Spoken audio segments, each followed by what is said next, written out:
Salut tout le monde. Ceci est la chaîne Encyclopédia.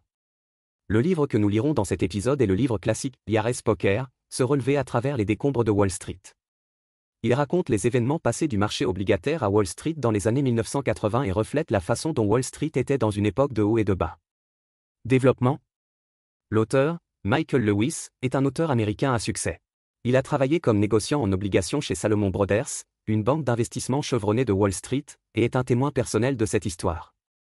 Avant de raconter la merveilleuse histoire de Wall Street, penchons-nous d'abord sur le titre du livre, Liar's Poker. Que signifie-t-il? Il s'agit d'un jeu de hasard très populaire parmi les traders des banques d'investissement de Wall Street. Chaque participant tient un billet d'$1 à la main, s'assoit en cercle et enchérit dans le sens des aiguilles d'une montre. Par exemple, vous pouvez enchérir 3-6, ce qui signifie que dans les numéros de série des billets de chacun, le chiffre s'y apparaît au moins 3 fois. Si la personne suivante rappelle, elle peut soit augmenter le nombre, par exemple 3-7, soit augmenter le nombre de fois, par exemple 4-6, soit choisir de ne pas lui faire confiance. Si tout le monde exprime sa méfiance à l'égard de l'offre d'une personne, le jeu se termine et tout le monde montre le numéro de série du billet. Si l'enchère de cette personne est correcte, alors elle est gagnante et tout le monde perd de l'argent au profit de elle. Si l'enchère est fausse, alors elle doit perdre de l'argent au profit de tout le monde. Ce jeu semble simple, mais aux yeux des élites de Wall Street, il est plus qu'un simple jeu. Premièrement, le jugement numérique des enchères implique des problèmes de probabilité complexes, et vous devez effectuer les calculs dans un temps très court. Juger le comportement des autres joueurs, voir à travers les autres et se déguiser en même temps est plus compliqué que le calcul de probabilité. Ce jeu est donc en fait la quintessence du trading d'obligations à Wall Street. Alors, quel est le rapport entre le trading d'obligations et la culture de Wall Street?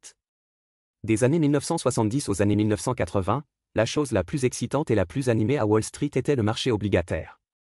À cette époque, le marché obligataire de Wall Street était différent du marché boursier. Le marché boursier était ouvert et le système de cotation était transparent, mais un grand nombre de transactions énormes sur le marché obligataire étaient décentralisées, opaques et même réalisées en une seule fois. L'information est entre les mains des commerçants, qui doivent évaluer les prix avec précision et rivaliser avec leurs adversaires dans une bataille d'intelligence et de courage. De cette façon, Liar's Poker est devenu le meilleur passe-temps pour les traders pour perfectionner leurs compétences, et il est devenu un symbole de la culture de Wall Street de cette époque. Après avoir obtenu son diplôme universitaire, l'auteur a rejoint Salomon Brothers, une banque d'investissement spécialisée dans le trading d'obligations. Cette société a été pionnière sur le marché des obligations hypothécaires résidentielles et est devenue un super prédateur à Wall Street. À cette époque, les jeunes fraîchement diplômés voulaient rejoindre Salomon Brothers. Après 2 ans de travail, ils pouvaient obtenir des offres d'autres banques d'investissement avec un salaire annuel d'au moins $500 000. Après 4 ans, leur revenu annuel pouvait facilement atteindre $1 million avant impôt. C'est très tentant pour les jeunes de 20 à 30 ans. Salomon Brothers est l'équivalent de l'académie militaire de Whampoa dans le monde de la banque d'investissement. Cependant, Salomon Brothers a raté la nouvelle vague d'engouement pour les obligations de pacotille, associée à de féroces luttes internes et à la fuite des cerveaux. Elle est rapidement passée de la prospérité au déclin et a finalement été fusionnée et acquise, ce qui est regrettable. Tout le livre est écrit à la première personne. Tout en racontant l'histoire, l'auteur nous raconte également l'âge d'or du marché obligataire de Wall Street, à partir duquel on peut ressentir la culture financière de Wall Street à cette époque. Ce livre est l'œuvre célèbre de l'auteur Lewis, et c'est aussi un super best-seller. Il a été classé par Forbes comme l'un des 20 livres d'affaires les plus influents du XXe siècle. C'est également une lecture incontournable pour beaucoup d'écoles de commerce aux États-Unis. Ci-dessous, nous utilisons 3 histoires pour révéler la culture financière de l'âge d'or du marché obligataire de Wall Street. La première histoire concerne le développement et la croissance des obligations hypothécaires par Lewis Ranieri, le « père des obligations hypothécaires ». Jetons un coup d'œil au secret du marché des obligations hypothécaires. La deuxième histoire est l'histoire du maître commercial Alexandre. Jetons un coup d'œil aux compétences commerciales du marché commercial. La troisième histoire est celle de la prospérité et du déclin de Salomon. Examinons le processus des grandes vagues à Wall Street. Première partie. Tout d'abord, écoutons l'histoire de Lewis Ranieri et voyons ce qui se cache derrière l'histoire des obligations hypothécaires. Comme nous l'avons mentionné précédemment, l'auteur a déjà travaillé comme négociant en obligations chez Salomon Brothers, et son expérience en entrant dans cette banque d'investissement est quelque peu légendaire. L'auteur a étudié une maîtrise en économie à la London School of Economics. Alors qu'il était sur le point d'obtenir son diplôme, il a eu l'occasion d'assister à un dîner organisé par la reine-mère d'Angleterre. Lors de ce dîner, l'auteur s'est retrouvé assis à côté de l'épouse d'un directeur de Salomon Brothers. L'épouse a appris que l'auteur voulait travailler dans la banque d'investissement, alors elle a simplement mené une interview avec lui lors du dîner. Le résultat a fait que l'épouse très heureux point satisfaire. Après quelques rebondissements, l'auteur devient finalement membre de la société Salomon. Lorsqu'il a rejoint l'entreprise pour la première fois, l'auteur a rattrapé l'âge d'or des obligations hypothécaires, qui était l'activité la plus populaire de l'entreprise et l'activité la plus en vogue à Wall Street. Le patron du département des obligations hypothécaires était Lewis Ranieri, une véritable légende de Wall Street. Ranieri est issu d'une famille pauvre et a travaillé à temps partiel pendant ses études. Il a commencé comme coursier de courrier client pour la société Salomon et est revenu pour devenir négociant en obligations. En 1978, Salomon Brothers a pris l'initiative de créer un département de négociation d'obligations hypothécaires à Wall Street et a chargé Ranieri de travailler dans ce département. Ranieri a fait de ce département un mythe à Wall Street. Expliquons d'abord les obligations hypothécaires des produits financiers. Qu'est-ce que c'est ? Il s'agit d'une obligation formée par la consolidation de prêts hypothécaires résidentiels. Nous connaissons très bien les prêts hypothécaires immobiliers. Si nous voulons acheter une maison, nous allons à la banque pour emprunter un prêt hypothécaire. Les Américains sont pareils. Cependant, ils ne vont généralement pas aux banques pour emprunter des prêts hypothécaires, mais à l'épargne. Et les associations de prêts, ou en abrégé les associations d'épargne et de crédit. Avec le développement de l'économie américaine, de plus en plus de personnes empruntent des prêts hypothécaires, et l'encours des prêts hypothécaires entre les mains des associations d'épargne et de crédit est également de plus en plus grand. À la fin des années 1970, il était proche d'1 000 milliards de dollars américains, dépassant le marché boursier américain à l'époque. La capitalisation boursière totale. Vous voyez, 1 billion de dollars américains représente un marché énorme, mais les autres grandes banques d'investissement de Wall Street ne pensent pas qu'il y ait de grandes opportunités sur ce marché. Vous savez, il existe 4 à 5 000 associations d'épargne et de crédit aux États-Unis, qui est trop fragmenté. Les contrats y sont dispersés dans les maisons de millions ou de dizaines de millions d'habitants, et les montants des contrats, les taux d'intérêt et les années de remboursement varient considérablement. Pour Wall Street, qui valorise l'efficacité, une telle affaire est impossible.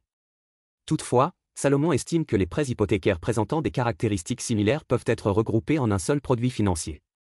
Comment faire ? Par exemple, vous pouvez collecter des milliers de contrats de prêts hypothécaires dans une certaine ville, et leurs taux d'intérêt annuels sont tous de 12%. De cette façon, vous pouvez constituer un produit d'obligation hypothécaire avec un taux d'intérêt annuel de 12%. Avec le produit obligataire, vous pouvez être négocié sur le marché obligataire. Dans le même temps, Salomon Company estime qu'à mesure que l'économie se développe, la demande de mobilité de la population augmentera et que de plus en plus de personnes contracteront des emprunts pour acheter une maison. Cette entreprise a un avenir. Le souhait était très bon. Lorsque le département de négociation d'obligations hypothécaires de Salomon a été créé, il n'y avait pas beaucoup d'affaires à faire, mais Ranieri n'est pas resté inactif. Il a étudié le marché, conçu de meilleurs produits et prêté attention aux politiques susceptibles de provoquer des changements dans l'environnement du marché, tout en recrutant des talents auprès d'autres banques d'investissement. Très vite, le marché change radicalement. Le 6 octobre 1979, celui qui était alors président de la Réserve fédérale a prononcé un discours célèbre, déclarant qu'elle n'adopterait plus de politique commerciale visant à stabiliser les taux d'intérêt.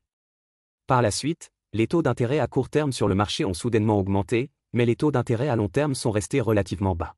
Si une association d'épargne et de crédit accorde un prêt au logement sur 30 ans, elle ne peut obtenir qu'un taux d'intérêt de 10%, mais le coût du financement à court terme peut atteindre 12%. Plus elle prête, plus elle perd d'argent. De nombreuses associations d'épargne et de crédit sont en difficulté. De plus en plus d'associations d'épargne et de crédit faisaient faillite et tout le monde craignait que l'ensemble du marché ne s'effondre, mais Ranieri était déterminé et confiant. Il estime que cette industrie touche des milliers de foyers et que la crise est grave, c'est pourquoi le gouvernement ne restera pas les bras croisés. Finalement, Ranieri attendit l'aube. Le 30 septembre 1981, afin de sauver les associations d'épargne et de crédit en crise, le Congrès américain a adopté un projet de loi visant à apporter d'énormes secours aux associations d'épargne et de crédit. L'allègement est conditionnel, c'est-à-dire que les caisses d'épargne et de crédit doivent vendre leurs prêts hypothécaires à faible taux d'intérêt non expirés. Après avoir obtenu les liquidités, elles peuvent investir dans des actifs avec un taux de rendement plus élevé et les pertes sur la vente d'actifs seront déduites fiscalement. Compensation. En conséquence, presque du jour au lendemain, des milliers d'associations d'épargne et de crédit sur le marché ont commencé à brader leurs prêts hypothécaires à bas prix, et des centaines de milliards de dollars de chiffre d'affaires sont entrés en jeu. Mais à cette époque, les institutions qui avaient la capacité il n'existait qu'une seule société à Wall Street, le département de négociation d'obligations hypothécaires de Salomon Corporation, dirigé par Ranieri.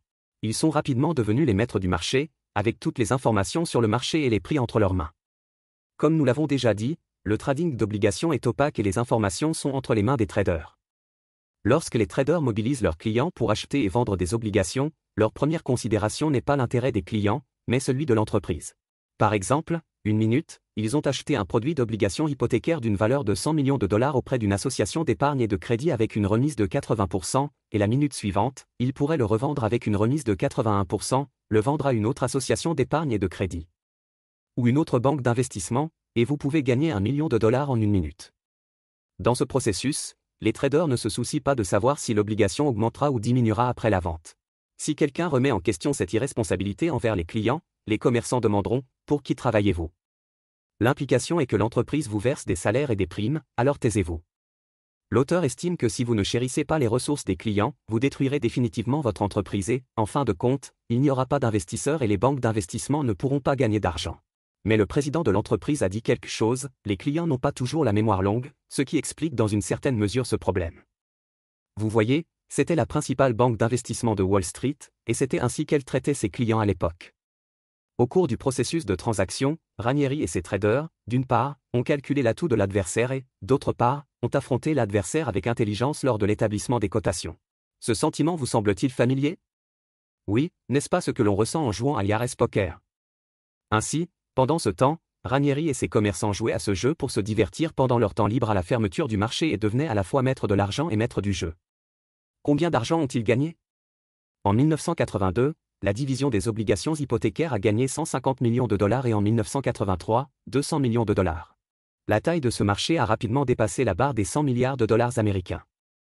Ranieri n'est pas satisfait, il souhaite agrandir le marché et permettre à davantage de traders d'accepter des produits d'obligations hypothécaires. Cependant, il est difficile pour les commerçants du marché en quête de stabilité d'accepter de telles obligations. Pourquoi? Étant donné que la garantie correspondant à chaque obligation représente des centaines de maisons et que les commerçants ne peuvent pas les vérifier et les évaluer une par une, la cote de crédit des obligations hypothécaires n'est donc pas élevée et la transaction semble un peu risquée, ce qui limite le nombre d'acheteurs. Cela n'a pas posé de problème à Ranieri, qui a eu une idée géniale, obtenir le soutien du gouvernement. Il n'est pas fantasque. Le gouvernement américain a créé une agence appelée Ginnie Mae, chargée de fournir des garanties pour les prêts hypothécaires aux logements destinés aux personnes à faible revenu. De cette manière, la cote de crédit des prêts hypothécaires est améliorée. Cela peut être considéré comme un avantage pour les personnes à faible revenu. Personnes à revenus élevés, représentant environ 15% des acheteurs de maisons aux États-Unis.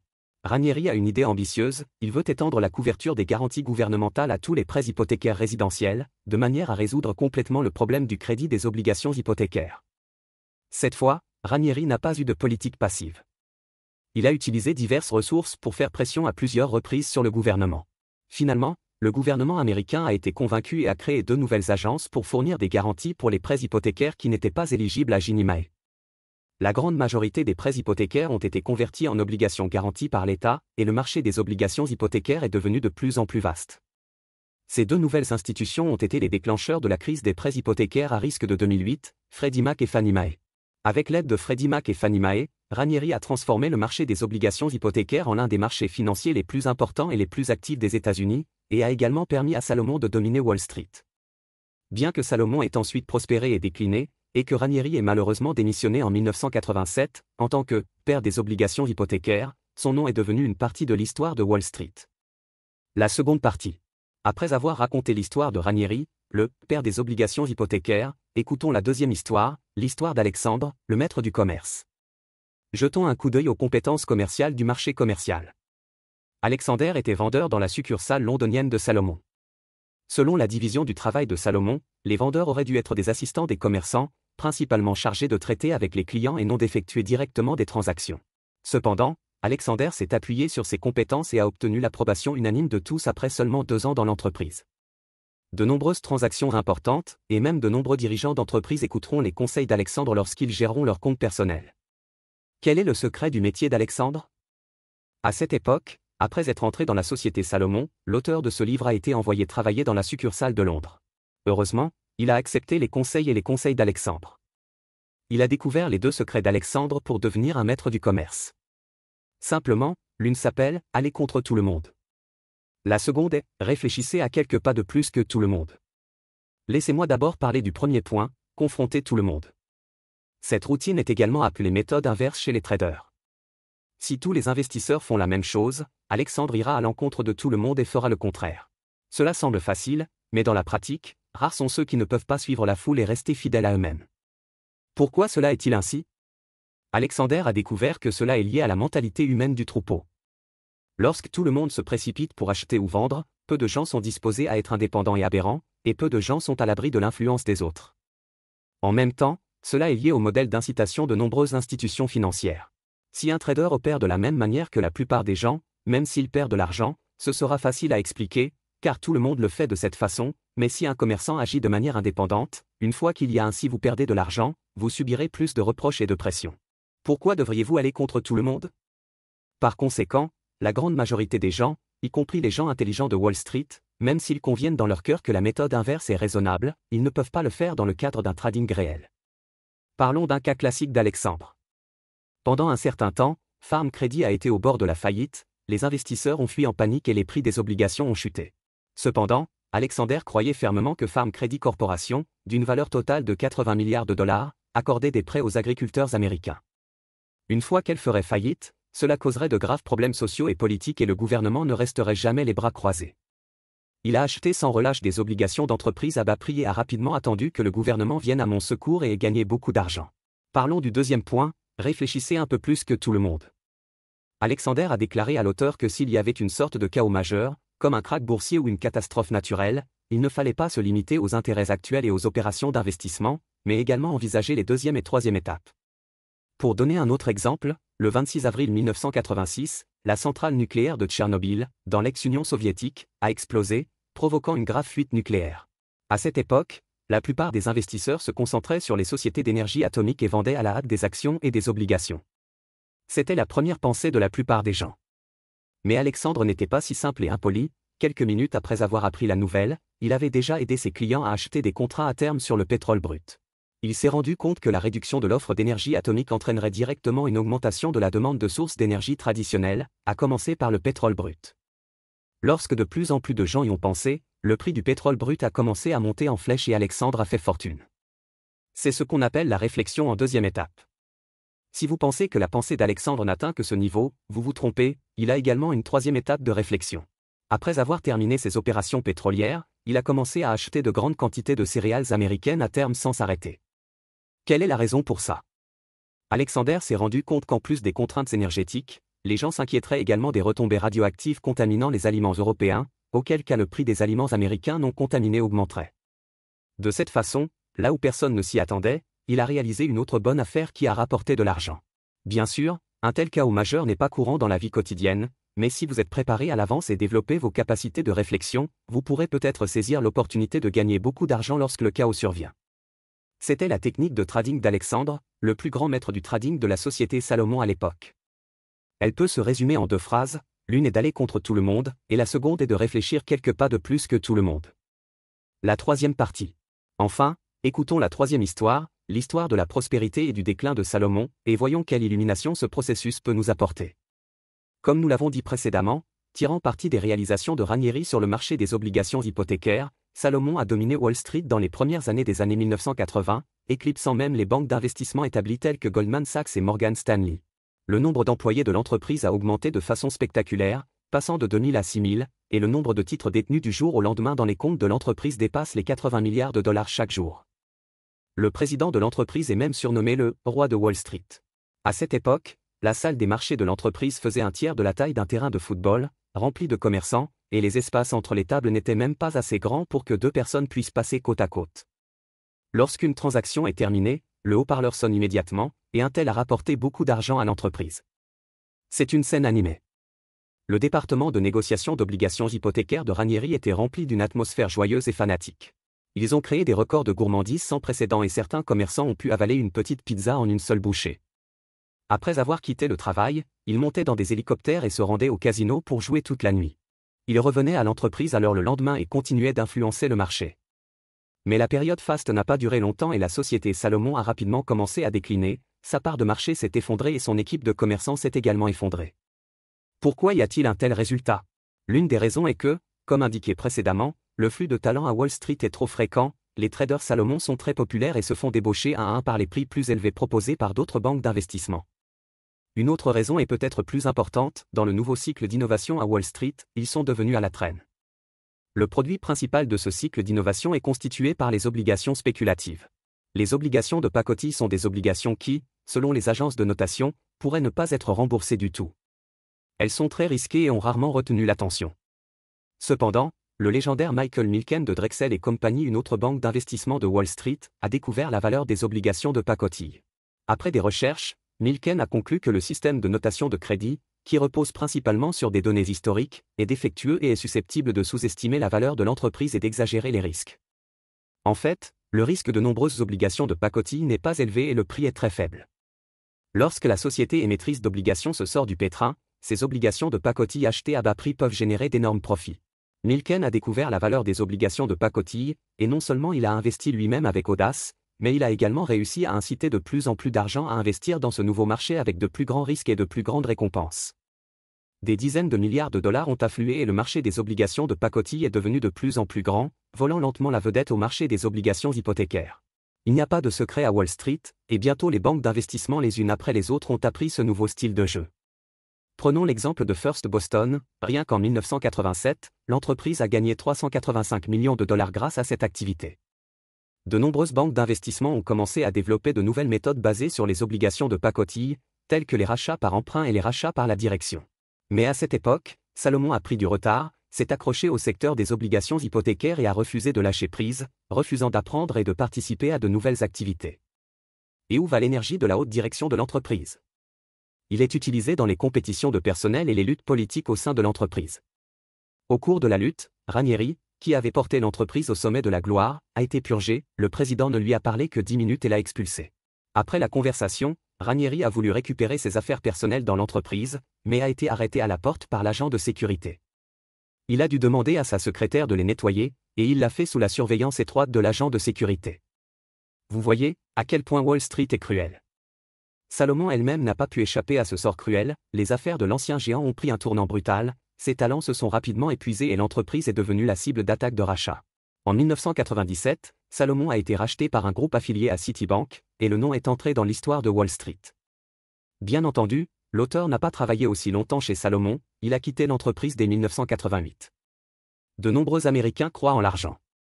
Ils estiment que plus ils gagnent d'argent, plus leur contribution à la société est grande. Cependant, après que l'auteur ait travaillé pendant 2 ans dans une banque d'investissement, sa croyance en la nécessité de gagner de l'argent s'est brisée. Il a estimé que plus il gagnait d'argent, plus il contribuait à la société.